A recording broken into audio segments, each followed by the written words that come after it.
beginning with President Trump. He's taking heat for his dismissal of the Me Too movement and defense of a top aide who resigned after allegations of domestic abuse.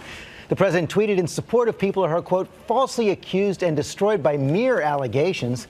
Our senior White House correspondent Cecilia Vega has all the latest. Good morning, Cecilia. George, good morning to you. We are now on day 7 of this scandal, and we have still yet to hear from this administration exactly who knew what and when. This morning, a scathing and public takedown of the President of the United States from one of the ex-wives accusing former White House Staff Secretary Rob Porter of domestic abuse. Jennie Willoughby blasting that moment President Trump broke his silence about the allegations.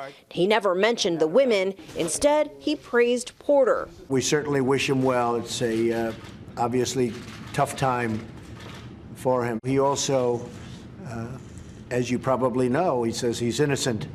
And I think you have to remember that. Willoughby writing in Time magazine, I was floored. My friend turned to me and said, the President of the United States just called you a liar. Yes, and so he did. The bombshell claims made by Willoughby and Colby Holderness, including these photos of Holderness's black eye, sending the White House into chaos. Willoughby accusing President Trump of setting a frightening tone for the nation. And she says he delivered a clear message. Quote, if the most powerful people in the nation do not believe my story of abuse in the face of overwhelming evidence, then what hope do others have of being heard?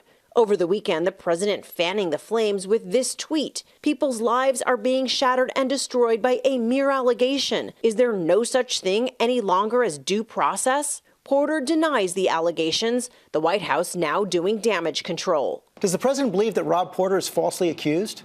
Well, Rob Porter no longer works at the White House. The president believes, as he said the other day, you have to consider all sides. At the center of the controversy, Chief of Staff John Kelly, who initially showered public praise on Porter. Now President Trump furious at Kelly and White House Communications Director Hope Hicks, who is romantically linked to Porter.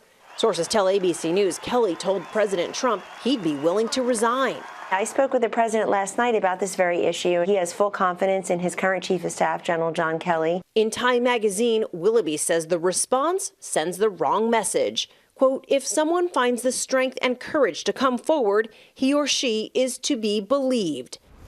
Now, today, the White House will try to change this conversation by introducing its $200 billion infrastructure plan to fix things like the nation's roads and airports. But this is coming as one Democratic senator is now using the president's own words about due process against him, calling for a hearing to hear from those more than dozen women who have accused President Trump of sexual misconduct. George, of course, you know he has called them all liars. He has, and that hearing not likely to happen in a Republican Congress. Meantime, we saw Kellyanne say the president has full confidence now in General Kelly, but he has been sounding out possible replacements. Yeah, according to our reporting, there is no question that President Trump is not happy right now with his chief of staff, so much so that he's been calling friends to gauge their interest in possibly taking the chief of staff job. Among those people who received a phone call like that, longtime Trump friend and billionaire Tom Barrack. Barrack, we're told, said he was not interested in the job. But let's take a look at the other names who are on that possible replacement list. Economic advisor Gary Cohn, budget director Mick Mulvaney, and North Carolina Congressman Mark Meadows. But again, George, the official word from the White House right now,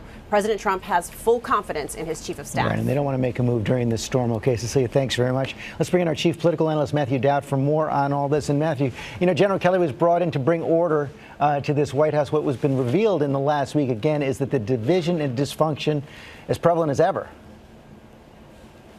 It's definitely as prevalent as ever, and he actually seems to be participating in this. George, I was thinking, I know Black Panther is on the show this morning, and entertainment and pop culture often reflects big movements in society.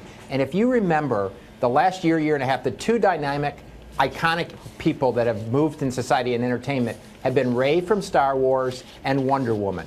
And I think the president and the GOP has to be really careful as they go forward. This big movement, powerful movement that is now led by women but joined by men that's going on, and they seem to be in a battle against that movement. Meantime, they are, as Cecilia said, trying to change the subject with this infrastructure plan, but the president's legislative plans for the rest of the year likely to be dead on arrival on Capitol Hill. I think we're in the midst of a midterm election, then a midterm election as soon as it's over, a presidential election to start. I think the idea of him accomplishing any more than he's already accomplished, other than what may happen this week, which is a fix to DACA, which is still a huge debate, I think the president's legislative battle is moving straight into a midterm. It's going to be very hard for him to accomplish anything more than he's already done. Matt Dowd, thanks very much.